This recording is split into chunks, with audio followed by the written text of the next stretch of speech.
How much money could you have made if you've spotted this product before 800 million people ever saw it? I couldn't stop thinking about that while researching this story, because by the time this product showed up in Ulta, got attention from Billie Eilish, and everybody suddenly wanted their own version of it, the easiest opportunity was already gone. But that's not where the story started. It started with customers doing something that looked completely ridiculous. They were putting eyebrow tint on their lips. If you're in e-commerce or dropshipping, that's exactly the kind of thing you should pay attention to, because sometimes the biggest product opportunities don't begin with the company. They begin with customers trying to solve a problem on their own. Today, we're going to break down how this strange little workaround eventually turned into one of TikTok's biggest beauty success stories, why it spread so quickly, and more importantly, what e-commerce sellers can learn from it before the next opportunity shows up.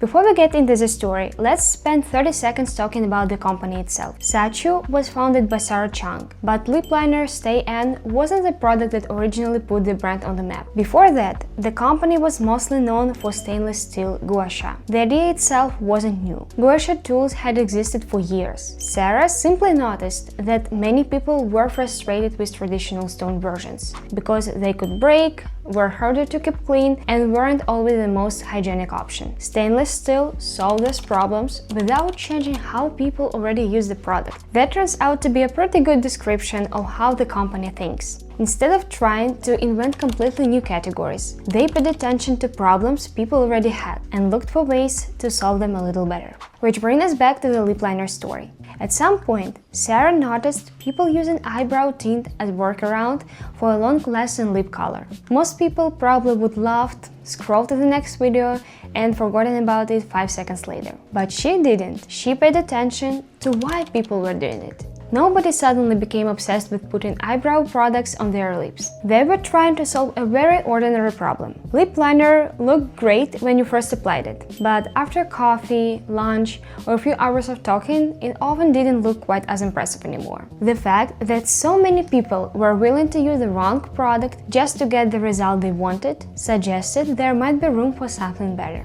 And I think that's one of the most useful lessons in this entire story. Most people look at hacks and think they're entertaining. Product researchers should look at hacks and ask a different question. What problem is this person trying to solve that the market hasn't solved yet? Because that's often where demand shows up first. When lip liner Stay N finally launched, the product almost sold itself. Most beauty brands spend a lot of time explaining ingredients, formulas, or why they're supposedly different from everything else in the market.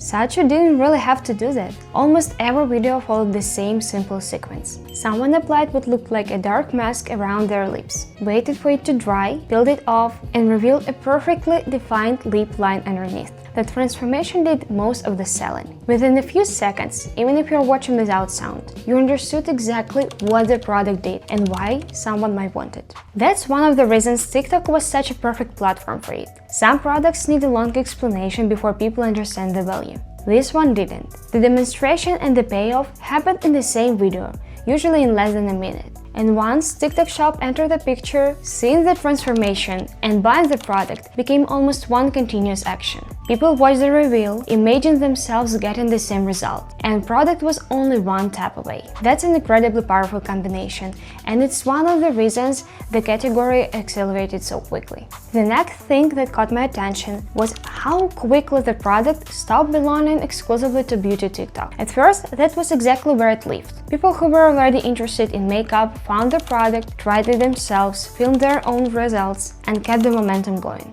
That's usually how most beauty trends begin, but they don't always stay there. One of the moments that really pushed Sachu beyond its original audience came when Billie Eilish featured the product in one of her videos. Whether you are a Billie Eilish fan isn't really the point. What matters is that the product had reached someone who wasn't part of the community that created the trend in the first place. That's usually when I start paying even closer attention, because trends often begin inside small communities. Beauty TikTok, running TikTok, dog owners, coffee enthusiasts. Pick almost any niche and you will find product that everybody inside the community knows about, while almost nobody outside it does. The interesting question is what happens when that product starts escaping the niche. And that's exactly what happened here. People who had never heard about the original eyebrow tint hack suddenly started discovering the product because they saw the transformation, not because they were looking for a better lip liner. the audience had changed, and that's usually a sign the opportunity is getting bigger.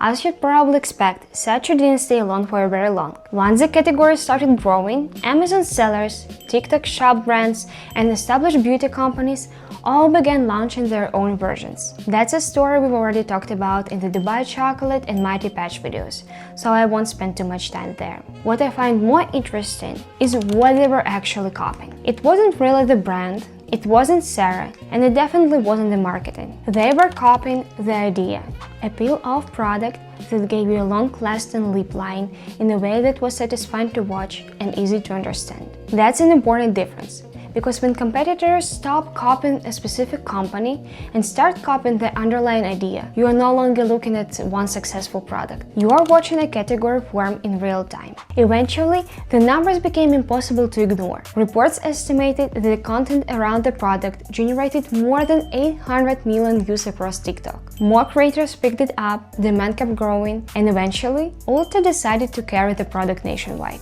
I think that's one of the most misunderstood moments in product research. A lot of people assume success starts when a product reaches a retailer like Ulta. Personally, I think that's almost the opposite of what happened. Ulta wasn't discovering the opportunity, it was responding to it. By the time the product showed up on those shelves, millions of people had already watched it, thousands had already bought it, and competitors were already entering the market, and customers had spent months proving there was demand. Retail wasn't leading the trend, retail was simply catching up with internet.